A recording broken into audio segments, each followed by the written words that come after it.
So in this video, we're actually going to be talking about post-MBA salaries. In other words, how much should students expect to earn when they graduate from their MBA program? Now, this obviously depends on a bunch of different factors, some of which we'll actually touch upon in this video. One of the ones I want to start with is where the school is actually located. In other words, if the school is located maybe in New York, for example, Chicago, California, it would be reasonable to expect that the starting salaries to be a little bit higher than they would be in some smaller regions like maybe Iowa or Oklahoma or Arizona. You get the idea there. One of the reasons for this is because the starting salaries tend to be associated with where the recruitment comes from. And so if these schools located in this region tend to attract recruiters from this area, starting salaries might naturally be higher to correspond with the living expenses associated with being in this region. Another thing that this is actually correlated to is the actual rank of the school. In other words, schools that happen to be in the top 100 are excellent, but schools specifically in the top 10 are actually attracting a completely different profile than maybe somebody who's applying to a school that's not even in the top 100.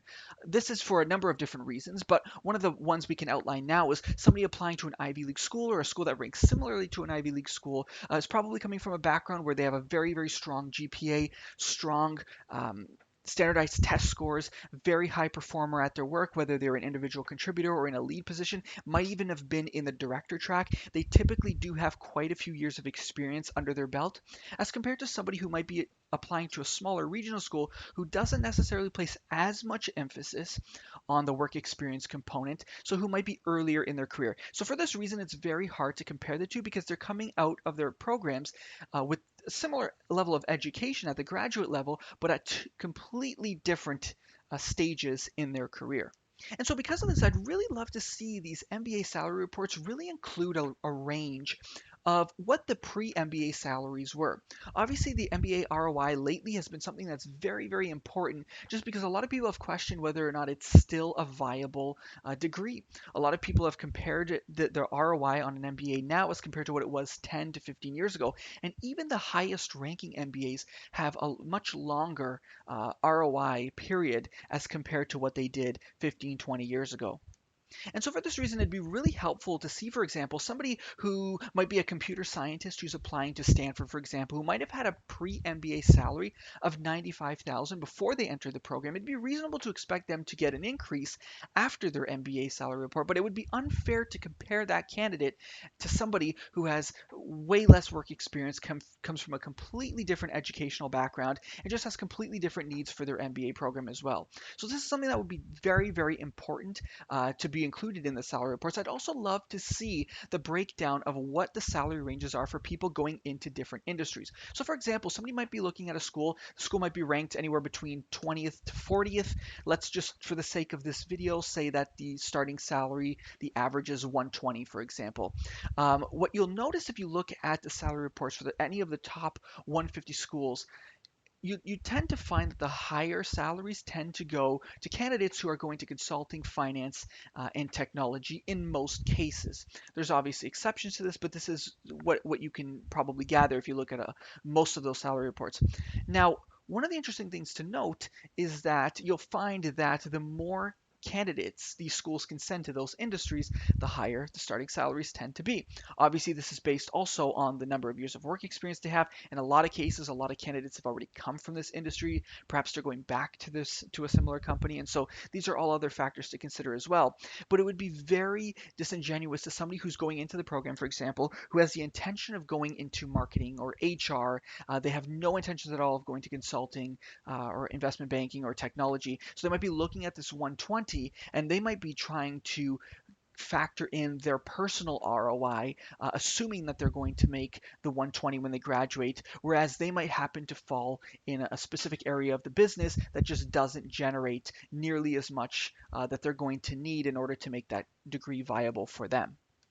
Another asterisk to kind of consider, this is kind of a smaller point, but it's not uncommon. If you scour the internet, you'll hear about these kind of fringe cases in some ways of maybe a hedge fund or a private equity fund or a venture capital fund going into these really high-ranking schools and maybe picking off a couple of their people for very high-level positions, which tend to have a starting salary that falls outside of the salary range that the school typically experiences, obviously on the higher end, which could obviously bring the average starting salary a little bit higher than what it would be if you were to leave those salaries out of the pick. One of the interesting things about that is these are obviously great opportunities. It's awesome that these people are getting this excellent opportunity, but it's what would really be interesting to see um, is that a lot of the times these candidates, like, would they have been as competitive without the MBA as they are with the MBA? So in a lot of cases, if a hedge fund, for example, is coming out and they're looking for a trader, in a lot of cases, they're probably going to be looking for someone who has trading experience,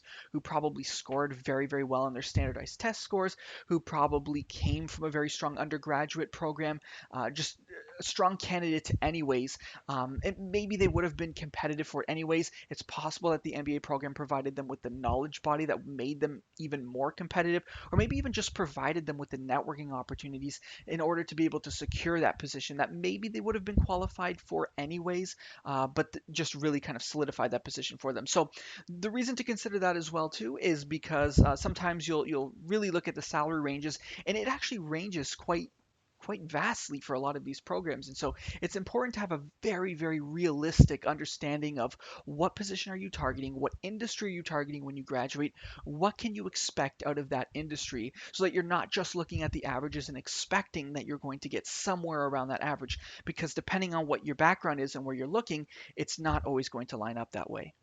Now, while we're on the topic of post MBA salary reports, you know, one of the things that always comes up is what percentage of students are actually completing these salary reports, and what type of auditing process is in place for this as well too, because it's such an important factor, particularly like when you're looking at rankings as well too. One of the biggest things that they emphasize in a lot of ways is the post MBA salary from that particular school. So I'd really love to know if there's any type of barometer that we can kind of compare that to, or check that up against, because there seems to be such a huge disparity amongst different programs. And so when students are considering that to where they're going to apply to, it would be something that would be very important for them to see. So to wrap this video up, the TLDR is essentially, it's very, very hard. Not all MBAs are made the same. They are very, very different. Some of them attract people in different stages in their career. Some of the schools tend to focus on other areas of the application than others. Some of them rank higher than others. And so essentially it provides you with the same type of information, but the MBA has always been touted as the uh, the networking degree, or just a degree that gives you the opportunity to learn about business, but also rediscover your passions, rediscover things that you didn't necessarily know about yourself, and to really find your path.